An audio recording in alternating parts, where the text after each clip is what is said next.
She has won the battle against cancer. Now she's fighting the war against cancer-causing chemicals in the... Still, Bailey's life changed forever 10 years ago. I was diagnosed with cancer in 2013 alongside my little brother, our uncle who's not blood related, my father, and our family dog. So we all got cancer, boom, boom, boom, in the same year. Without a family history of cancer, her doctors told her it was likely caused by her environment, specifically the forever chemicals used at the military installations near her home where she grew up on Florida's Space Coast. It was traumatizing, but I wanted to take what I went through and what our family went through. We wanted to make a difference. That's when Bailey launched Fight for Zero, a nonprofit against toxic waste and PFAS chemicals. PFAS chemicals are known as a forever chemical. They do not break down in the environment. They build up in your body. They cause havoc on your health.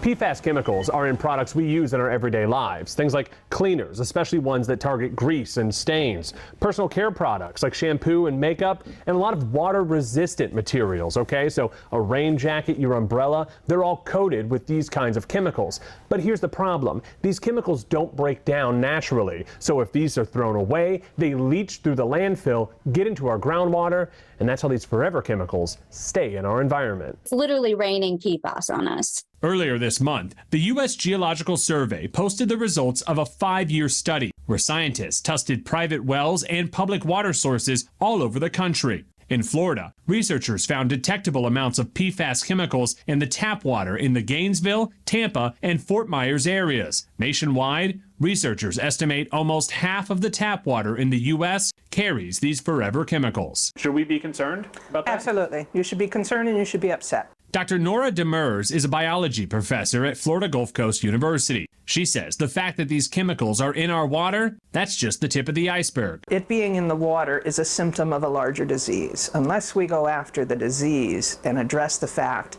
that these chemicals are appearing in our water, we're going to keep having problems. And those problems are extensive. Autism, ADD, ADHD, obesities, cancers, reproductive problems are all linked to exposures to these chemicals.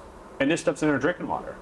It's in our drinking water, it's in our food, it's on our clothes, it's in our shampoos, it's in our conditioners. There are a dozen utility departments that provide drinking water to Fort Myers and Lee County residents. Lee County Utilities told Fox 4 Investigates they first started testing for PFAS chemicals a decade ago and are currently conducting new tests for the next 2 years. They have not detected any PFAS chemicals in the tap water. Rest assured, the Lee County Utilities water is safe to drink, the county told Fox 4 Investigates in a statement. To ensure the safety of our drinking water, LCU has implemented various treatment options at 4 out of our 5 water treatment plants.